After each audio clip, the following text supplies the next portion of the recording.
Hey Aquarius, welcome to your Divine Love reading. You could be a twin flame, a soulmate, what have you. I do reference twins a lot. I tend to channel for them, just as a heads up. But if you don't identify with that or don't know what it is, it's okay. You're here for a reason. There's something in here for you. You could be Aquarius. You could be watching for someone that's an Aquarius. Either way, I'm grateful you're here. Thank you so much for tuning in. We're going to kind of get right into it. We're going to take a look at the current energy between the two of you. I do personal readings. There will be an extended version, which I'll talk more about later. And you can follow me on Instagram at Candy Wishman, but the information's in the description box below. All right. What is the current energy between the two of you? Very interesting here. We have financial constraints. So whenever this card comes up for me, whenever I see it, I instantly hear value of self, and the work that needs to be done around that. And perhaps currently you're doing that work. I feel like there's an energy of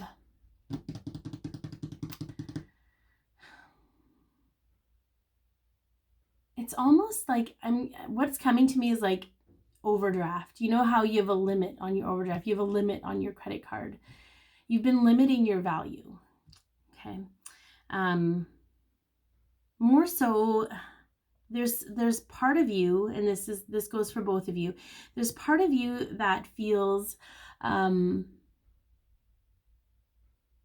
conceited if you see value in yourself or express value in yourself. And perhaps because you have this subconscious energy about that.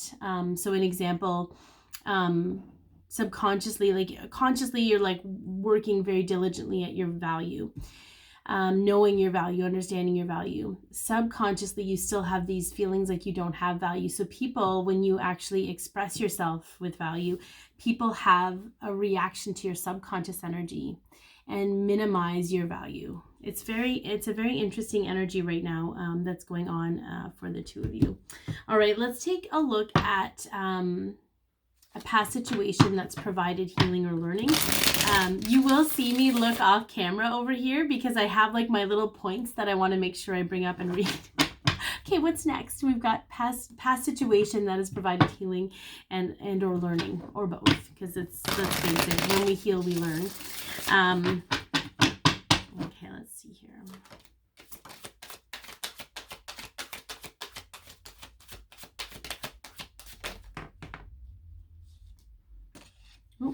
Oh, hang on. Almost lost it, kids. Okay.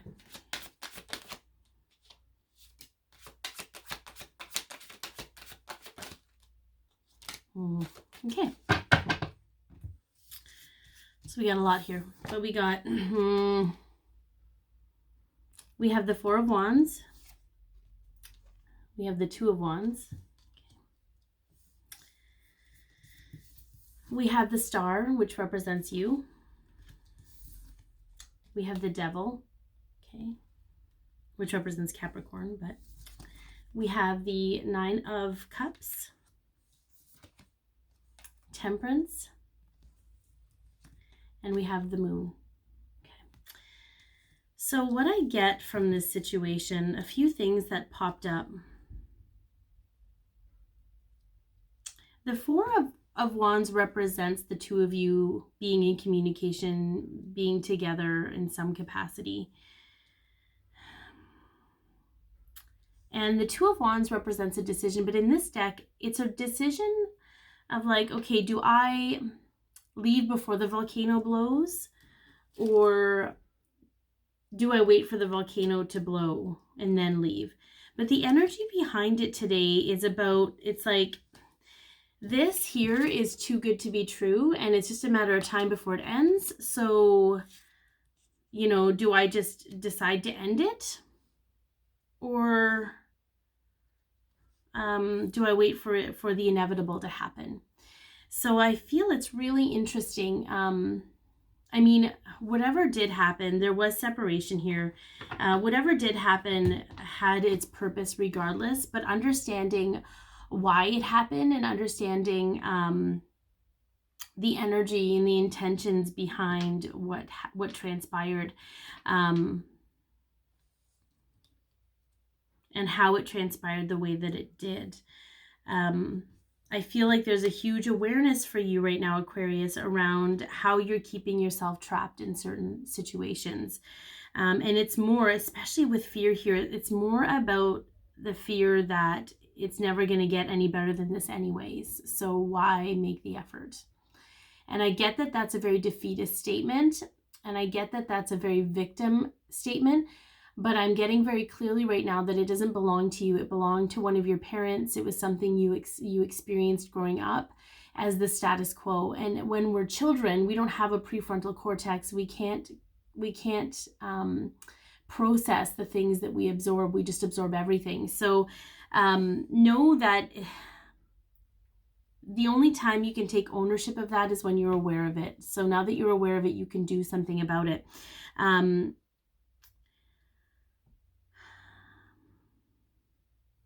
We have wish fulfillment here, temperance and fears. And what I get from that is that your wishes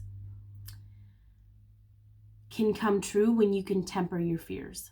So when you can balance yourself out, you feel that fear bubbling up, you face it, you acknowledge whether it's yours or not. That's how we start to integrate our ego, our protective ego, with our higher selves. We start working with the ego and trying to understand it instead of trying to like put walls up against it and have this, it's integration, it's bringing it in, it's bringing your shadow self in, right? So I feel like when you can start to really temper those fears and start working with them and using them to your benefit, that you will balance everything out and your wishes will come true. You don't have to continually experience the things you've already experienced. You are allowed to experience new things. And it's up to you to decide if you want that. Now, the interesting thing is that this also brought a lot of awareness to this other person, okay? So just know that it happened for a reason, but right now, and I feel like you mostly know why it happened, you know, where you were at the time, whatever.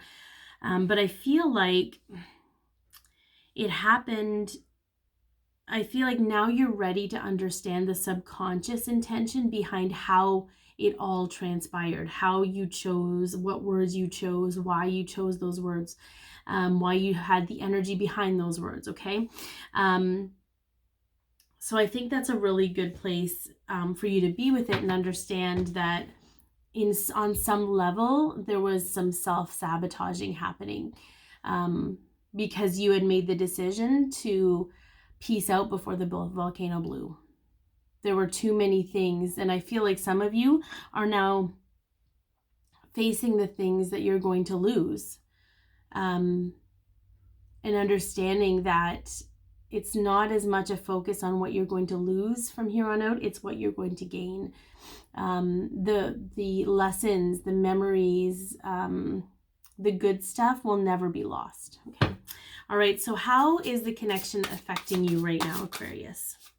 Yeah.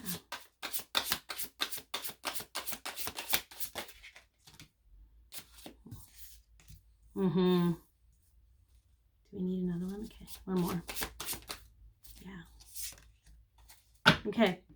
So the first one that popped out and slid all on its own, we have the Two of Cups. And I feel like I haven't read every single description of the cards. I love these cards and I love the wording. But I believe this is the only one in the entire deck that actually mentions twin flames.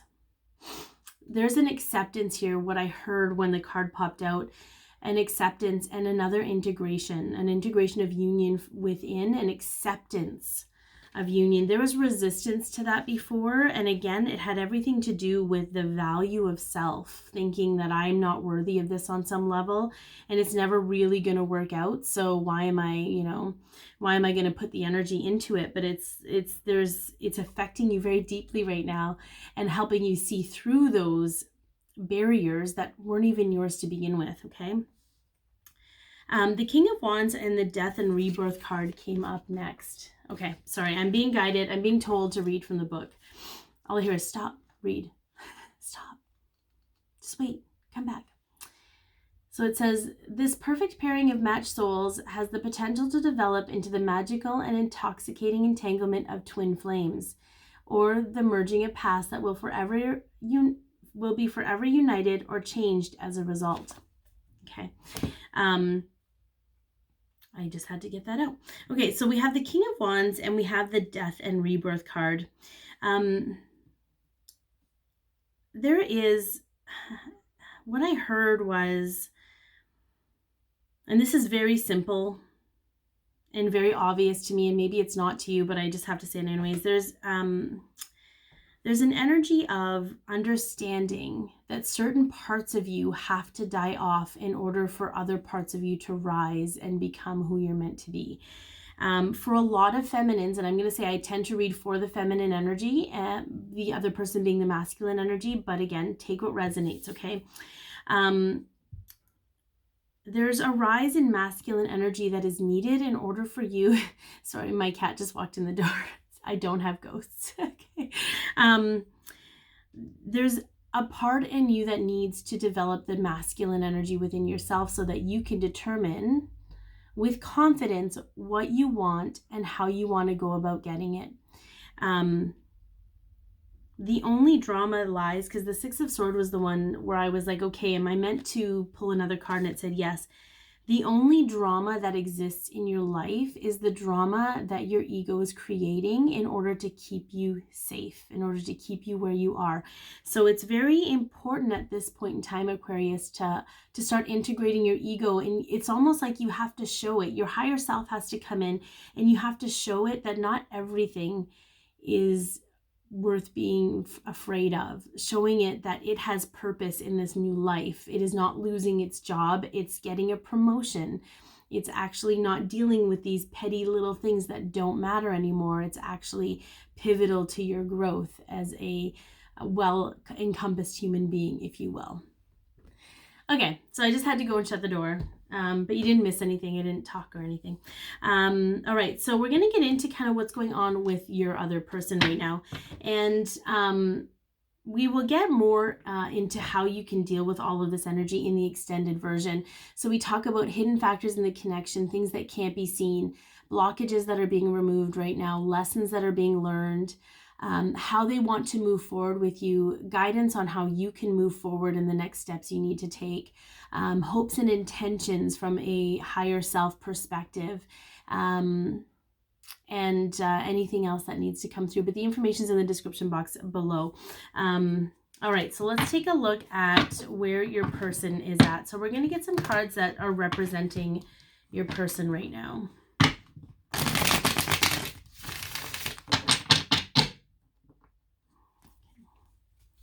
No, that was fast. Oh, there's a couple here. So we have the Queen of Pentacles, okay? The Queen of Pentacles is Sagittarius, Capricorn energy. So they could have strong Sagittarius or Capricorn, whether they're a sun sign or not, it doesn't matter. It could be their moon sign, rising sign, or Venus sign. And then we have the Nine of Pentacles, okay, which is Taurus energy. It's the second decade of Taurus, so September 4th to September 13th time frame. I think it's interesting because I feel like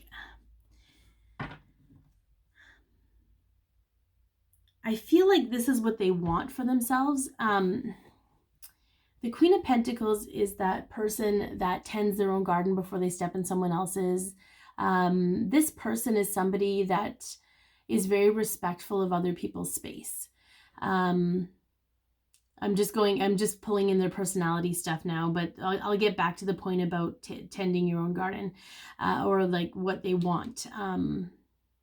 So they're also somebody that they don't really give a shit about gossip and drama. Like they're just like, it's very interesting. And maybe it's because they have a lot of it in their life right now. But what they want this Queen of Pentacles energy. On one side, they want a partner that's a friend, that's a wife, a lover, someone that loves themselves, someone that takes care of themselves, someone that is supportive in an emotional way, okay? Not in a necessarily physical way. They also want independence. I heard that very clearly. They want their own independence.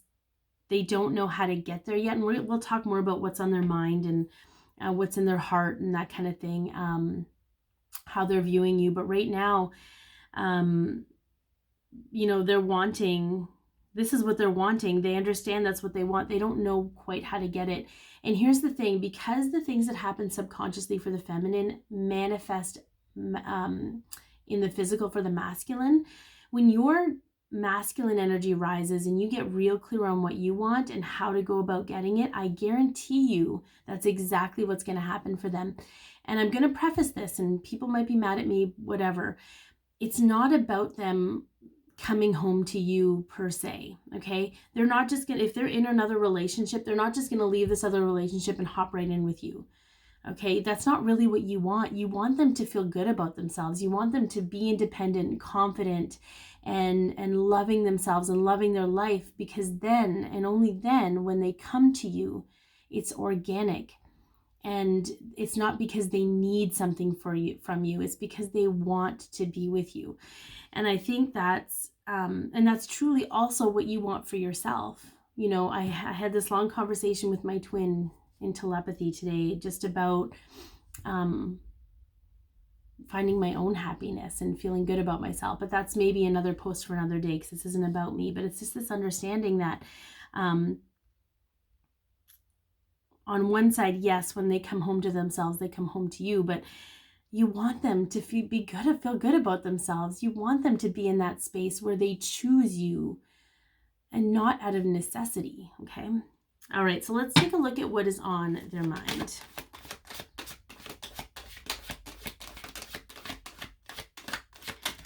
Okay, some of you, that was coming out when I was shuffling, some of you are fearing them choosing you, coming and wanting to be with you, because that scares the crap out of you. And I'm telling you right now, you need to deal with that. You need to figure that out, because it's creating a blockage for you energetically. So my hair is like all over. I can just see it, like it's tickling my neck. So deal with that. What are you afraid of? When you get solid in your own energy, it doesn't matter.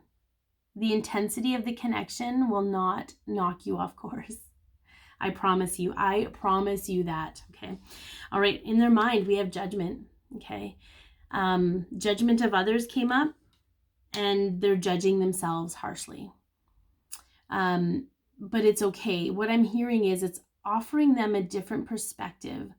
So subconsciously, they were kind of like, I have all these responsibilities. I'm expected to do all these things, and you can't question that. You just got to keep going. But now they're starting to question that. Now they're starting to be like, okay, this doesn't actually make me feel good to feel like I have to do these things, that I have to do these things for fear of judgment, that people won't accept me and love me. And that's not okay, because I do all of these wonderful things, and it's not supposed to make me feel bad about myself. So there's this huge energy around that. And I think it's a very good place for them to be in, because as you are starting to wake up to your value, so are they. Okay.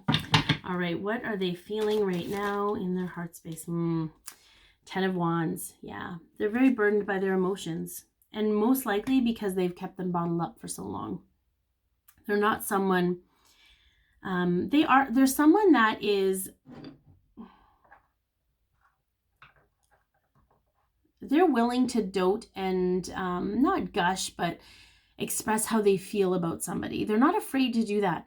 They're afraid to express how they feel themselves, about their situations. They're constantly thinking about all the ramifications that might happen. So that kind of tells me that you might struggle with that too. They're being burdened by their heart space right now, because it's pushing them into a place that's very uncomfortable. And just know that that's completely okay. That's exactly where they need to be in order to evolve. I mean, chances are, if you're watching this, you've been through the ringer yourself a few times, so you know exactly what's waiting on the other side for them. All right, how are they viewing you right now? baby. The Tower.